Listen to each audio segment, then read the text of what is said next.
Hi, I'm Jill Fitzhenry. I'm the Dynasty Brand Specialist Coordinator for the FM Brush Company.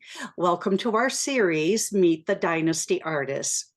These talented artists are the creative backbone that make Dynasty brushes so popular. Each artist has their own unique way of using the brushes, and they love to share their expertise. So let's get to know some of them better. Today, I'm going to be introducing you to Lonna Lamb. She considers herself a decorative painter. Lonna has been actively involved in the painting industry for about 35 years. She started out painting occasional gifts, and the love of painting grew into a business.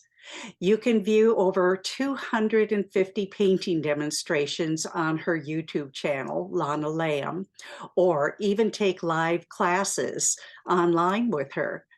Lonna also enjoys sharing her passion for painting by teaching at conventions throughout the United States. Many of her designs have been published in online magazines as well as Painting World magazine. So let's find out more about her painting journey. Let's welcome Lonna Lamb. Hi, thank you, Jill, for having me. Hi, Lonna. So glad to have you here today. Before even doing this interview, went on and kind of refreshed myself with some of your beautiful paintings on your YouTube channel. And it was a lot of fun. And man, you really do have a lot of them on there. That's really exciting. Yeah. So I just would like for people to get to know you a little bit better. Can you tell us how you got started? Well, I've always been a crafty kind of person. I got that after my mom. She was very crafty and could do so much with so little. It was amazing. But I didn't really start painting until my son was like a year old, and we just didn't have money to afford, art. So I decided to paint up some art for his bedroom, and that just kind of took off from there. And I did murals for a long time, and then the decorative painting thing came along, and I didn't know anything about classes or anything like that. I just would look at books and think, how did they do that? How did they get those colors there? And I just worked my way into teaching and looking and really dissecting things. And then I found a group of painters locally, and it just kind of grew from there. It just has been an amazing, amazing journey. So I've loved every minute of it. That's awesome. And where do you live right now? What state? Springfield, Missouri. Springfield, Missouri. Okay. Um, and have you lived there your whole life? No, I grew up in Fort Scott, Kansas. That's just on the other side of the Missouri line. So it's about 2 hours from where I currently live now. So, yeah. Well, and I know that your husband is a big supporter, and that's so nice to have that.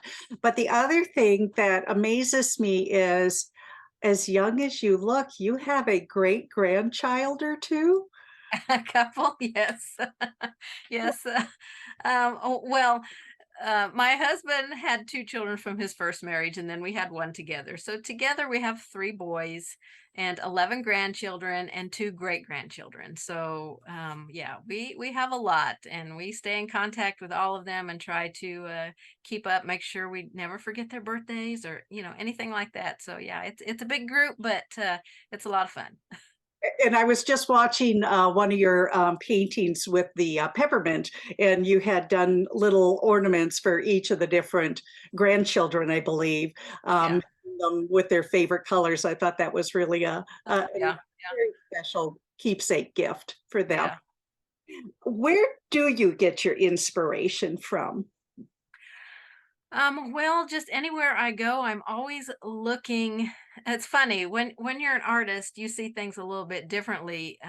First of all, you see colors, and it's like, oh, I know what color that is. That's colonial blue right there. You just see the color and you know what it is, and that is fun for me. I like doing that, but I just get inspired by everything that I see, whether I'm looking on the internet for ideas or just out taking photographs somewhere or just seeing what the new trends are. But I mostly just, the things that I like are the things that I like to do. So I try to be more true to me and paint the things that make me happy. And hopefully it makes somebody else happy because I like to inspire others. Absolutely, yes. And I love your most of your pieces are all so colorful, and they make you smile. So, Thank you. what mediums do you like to use? I mostly like acrylic. I do play around with graphite and I enjoy that a lot. I didn't know if I would, but I do have several sketchbooks that different sizes that I really enjoy playing around with my graphite pencils and creating things in there. And some of them I've taken and turned into actual designs that I've taught with acrylic paint. So that's been fun. I'm just getting into doing a little bit of watercoloring. Don't really know too much about that medium yet, but I really do like using watercolor markers. I found that you can use them similar to watercolors, by getting some of the paint on your palette and then using your brush and using it that way. So that's been really fun for me to do that. So, but acrylic's my number one, and I do like to do mixed media, where you use a variety of things in your art. So that's fun as well. Nice. So you do use a variety of surfaces, uh, Mhm. wood, paper, any other fabric? Fabric. Yeah, Yep. okay. Yep. So a little bit of everything, really. Uh-huh. Um, Nothing is safe. oh, true. That's true. So what are some of your favorite Dynasty brushes and why? That's a hard question because that's like saying pick your favorite kid, and it's really, really hard. So I'm just gonna show you some go-to brushes that I use almost in every single painting that I do. Um, my favorite brushes are the chisel blenders, whether they're the black gold or the black silver line. They are my absolute favorite brushes in any size. I could have a zillion of these and they would not be enough. I just love them. I like the shorter bristles of these, and I generally use these when I'm floating because in my style of painting, you do a lot of floating, and I just love how I can manipulate these brushes so good. So those are my absolute favorites. But I do like some of the angle brushes. I've got three here that I use constantly, a half inch, a 3/8, and a 1/4 inch, two black silver and one black gold. These are my brushes that I have out all the time, that I just know I'm going to be using them. So I just keep them handy, just close by. I do like some of the rounds a lot. Now, my favorite rounds happen to be the riggers, because I can make them flat. They can work like a flat brush, and for me, that is key for any round brush, because then I don't have to have a small flat brush. I got my rounds, any size rounds that I need, and I can turn those into a flat brush just by the way that you load it and then lay it down to paint with. It's like a game changer in painting. So those are some of my favorites. And these micron liners, seriously, any painter should have these because they just create such fine details. And I like the ones with the longer bristles because they hold more paint. So I can go a lot longer. If I'm making those curly cues, I want my paint to last. I don't want to run out halfway through a curly cue. So yeah, these are some of my absolute favorites. And then I can't be without my stencil brush. This brush here, this like changed my life. when I got these, when I got these from Dynasty, I'm like, oh my gosh, how did I ever live without this brush? Whenever I teach, all of my students get a stencil brush from me because I want them to have the best brush. And it's not just for stenciling. You can use it in so many ways. I have used it in multiple ways, but I'm telling you, it cleans up so easy, compact. It doesn't splay out like, some of those other brands of brushes. I mean, this is just like the brush. So those are some of my absolute favorites that I keep right here. Every time I'm painting, I've got my little cup of brushes right here. If it's not in this cup, then it's like, all right, I got to go search for a new brush. But Trust me, I have a lot of Dynasty brushes, so I'm never without, and I'm always wanting to try new brushes from Dynasty. I just recently tried the Wave brush um, to do Santa beard. Oh my gosh, that was like awesome! So it's become one of my favorites. I can't wait to play around with it and find more ways to use that brush. Absolutely. And I think everybody uses all the brushes differently. And I love seeing the unique ways that you never thought of using the brush, that everybody seems to have some unique way to use it. And I love it. I just Yeah, love it. Yeah, that's awesome. So, do you have a little sample you would like to show us of some I brush? do. Let me change my camera down here. Let's see if I can get that right. I'm going to show some samples of something of a technique that I've done. Okay, camera. There we go. Ah, there we are. So one of my favorite techniques to do is bouquet. It's pronounced like a bouquet of flowers, but it is a Japanese word. Um, First was termed, I think, in the late 60s. And all it means is to blur or to haze. So you're blurring out something or hazing it, making it blurry, and it can be a sharp blur or it can be just really subtle. So like these back here are more subtle. Those were done with a paintbrush. And then down here, I did both paintbrush and a small circle stencil. So the more that a subject is blurred out, the sharper the shape becomes. So, and it can be any shape, not just a circle. It can be a triangle. It can be a octagon, a diamond, any kind of shape. And there are programs out there that you can take photographs and play around and blur backgrounds out, which is fun. So this one is a sample of doing the paintbrush by just kind of dry brushing blurred out areas, and then a sharper bokeh effect on top of that, which brings lights a little closer. And that was done with the stencil. And then this one here has both effects in the background where I did the hazing, the blurring in the very back, and then added the circles on top in varying shapes and colors, and that just really made that background just pop out of there. So that is the technique that I want to show you how to do. And I've done it on this little strawberry here, this background right here. And so I'm going to show you how to do it on this one.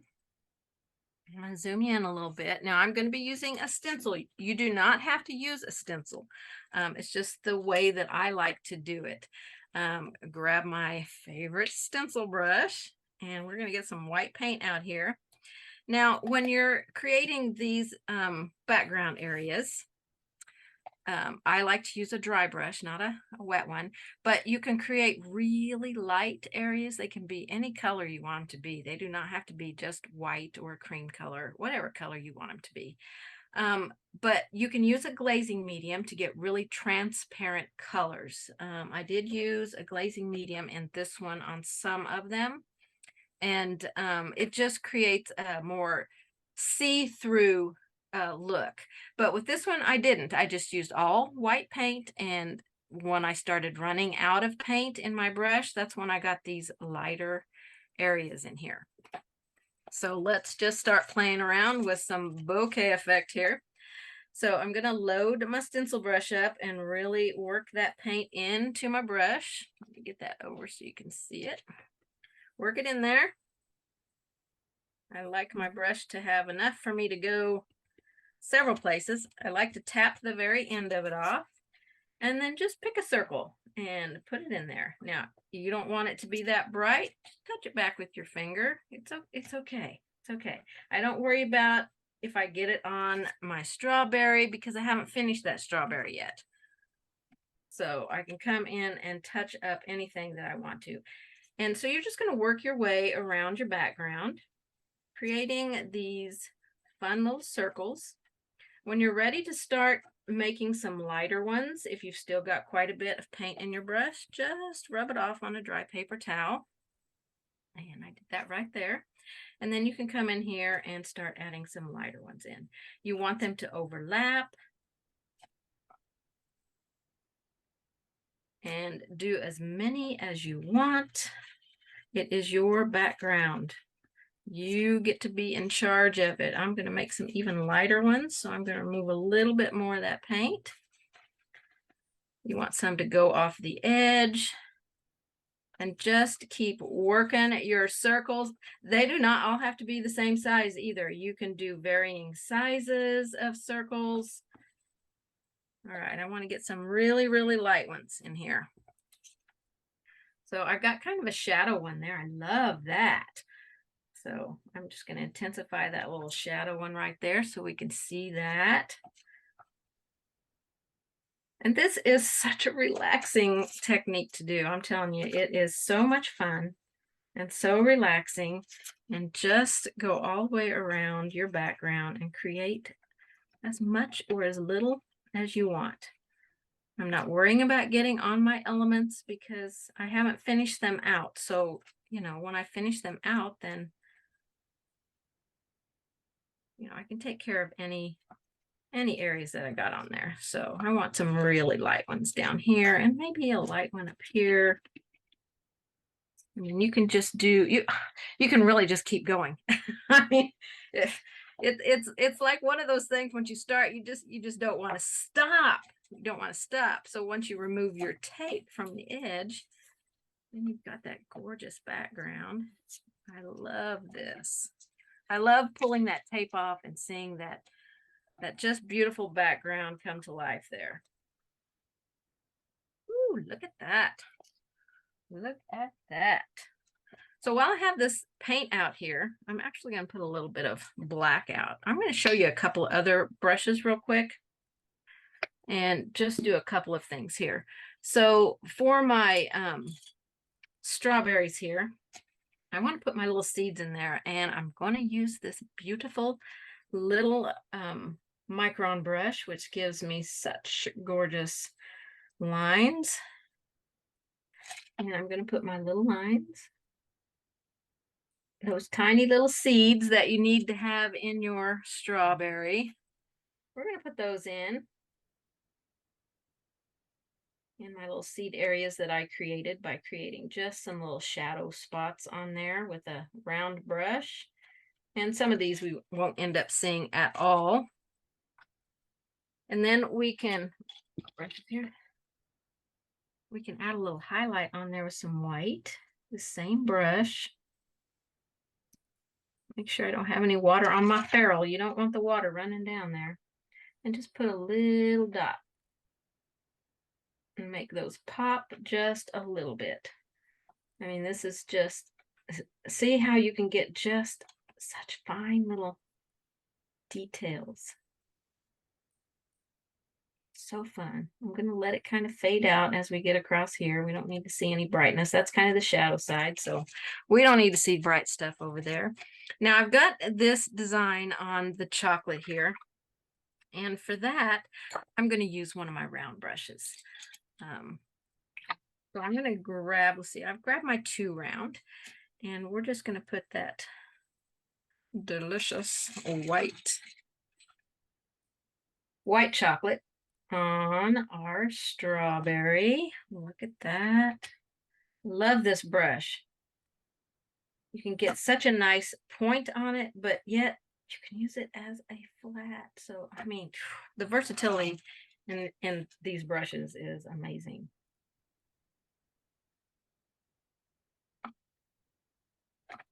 Such a smooth flow. Let's get this beautiful. I need a little water in my paint here. Beautiful white chocolate on our chocolate covered strawberry.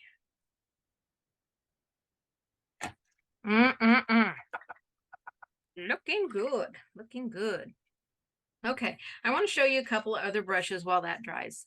One is I want to show you my let me find it, my chisel brush. This one is a size 8. I'm going to put a dark color on our leaves and show you how this brush, how you can just manipulate this brush and once you learn how to use a brush properly, well, not even properly, just the way that works for you, um, it's like a game changer. So we just want to put some dark color on the bottom of our leaves. And this one I'm going to make maybe flip a little. I don't know. Be creative. They're your leaves. You can make them however you want them to look. Just green with a little bit of black in there to darken it. We've already got these colors out, so we're just going to use them. Now see how I'm laying the brush the width of the leaf, but I'm going to scoot it up along that edge. I mean, it just works beautifully. Love, love, love chisel blenders. I just absolutely love them. I can't be without them. I don't want to ever be without them. So let's put a little highlight on those leaves. And then I'm going to show you real quick the angle brush and shade the bottom of our strawberry here. So I'm not doing great detail on these. I just want to give you a quick demo of these brushes and how they are just so fun to use. You get to try lots of different brushes, but then you find the ones that are just your absolute favorites to use. And I just use them for everything. I'm writing out a pattern. I'm like, got the same brushes on every pattern, it seems like. But that's okay. That's okay. So just a quick little brightening up on those leaves. And then let's just do a quick little shading down here on this bottom edge of this one. We want to make our white chocolate kind of push back a little bit. So we're just going to get some of our chocolate color. And I'm just loading the corner of this brush. This is the 1/2 inch angle, the black silver one. Beautiful brush. Or the black gold. This is black gold. And we'll just shade that down there, kind of push that white chocolate down around it. And really all I've got left to do is some highlights on this. I do want to show you how I do the highlights with this round brush. So I'm going to thin a little paint here, kind of remove some of it. And I'm just going to do a little scrubbing on here. And look how you can use this brush to just create some fun little texture on your strawberry and get some bold highlights. I mean, it needs to be finished out with brighter highlights, but the way that you can use these brushes is just so fun. I mean, there's nothing you can do. Nothing you can do. So just a fun little highlight on there. And then we've just got to do some detail highlights, and this project will be done pretty much like this one. So yeah, this is fun. But that bouquet background, you guys, if you have not tried that, I highly recommend that you play around with a stencil brush and some stencils and learn how to do that. That was wonderful. I love it.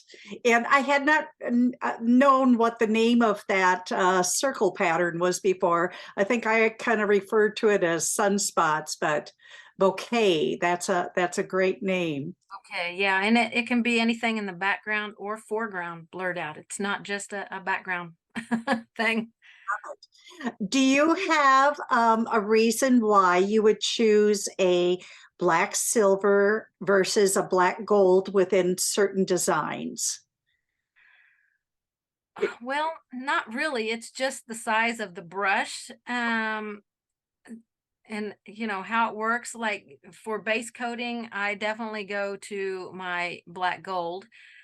Still, this is a chisel brush here, but just it puts the paint on so smoothly. I just like both those lines, and it's hard for me to choose between them. When I grab a brush, it's like it's like, okay, do I want to use black gold or silver or black silver today? It's like, one of those things where I kind of have to pick sometimes, but it's hard because both lines have just amazing brushes that I use. I probably use the black silver a little bit more than I use the black gold, just because I don't want to wear my black gold ones out. It's like it's like they're my special treat brushes. Do you have any recommendations for cleaning brushes? Do you have any little tips or tricks? Well, I used to just clean my brushes with some hand soap, and that works great. Um, but I do have a bar of soap that came from I knew their name was going to go out of my head. Um, General Pencil. Couldn't think of what they were called. General Pencil, and I love that soap. I hadn't used it before, and I got a sample of it, and it seriously cleans the brushes so well. I don't use anything but that now. Um, it just cleans them so quickly, and that's another thing about these brushes, especially the stencil brush. It cleans up so easily, so fast, and you don't get all that paint. I do have some that are stained with color, but you don't get the paint that gets stuck in there, like they get stuck in some of the other brushes. They just clean up beautifully. Nice, nice. Well, let's also let people know where they can find your designs. You have pattern packets, I assume both printed as well as downloadable Um, design. I have a website, lonnalamb.com, and on there I sell electronic packets. Okay. But if someone wants a paper packet, they just have to email me and request it, and I'll invoice them for that separately because I don't sell them on my current website. My new one, I just got a new one, so it looks great too. And then also YouTube is Lonna Lamb. Uh, Yes. that was easy to find. And you also do you do Facebook? Hmm. Yes. I have Lonna Lamb Designs on Facebook. So you can follow me there. And I'm also on Pinterest and Twitter and Instagram. And let's see, they're all Lonna Lamb or Lonna Lamb Designs, except for Twitter, I think is Lamb's my name, is that one. So yeah. But I'm sure if you put Lonna Lamb in there, you'll find me. Sounds great. Any last information that you'd like to tell anybody about yourself or anything you've got coming up in the future that you'd like to promote? Well, I'm scheduled out into February for all my YouTube lives. So if you haven't seen any of those, the next two are free classes. That means the line drawing is free. So you can go to my website and just go to the free section and download to your heart's desire. So my next two are going to be the marble one back here, and then the umbrella will be after that. So I just did the cupcake today, so that one was a lot of fun. Wonderful. You can go over there and check all those out. And then in August, I'll be teaching at Oklahoma Palooza Convention. I'll have 3 classes there. So I hope that you guys will come to Palooza. It is such a fun convention, you guys. If you haven't been, you're missing out because it is so fun. And I also do Zoom teaching as well. So yeah. All that is on your website so they can get more Yes. information on all of that there. Well, Lonna, thank you so much for spending this time with me today. I really appreciate it. Thank you so much for having me. And we appreciate your support at the Brush Company as well. So Thank you. you. Goodbye, everybody. Bye.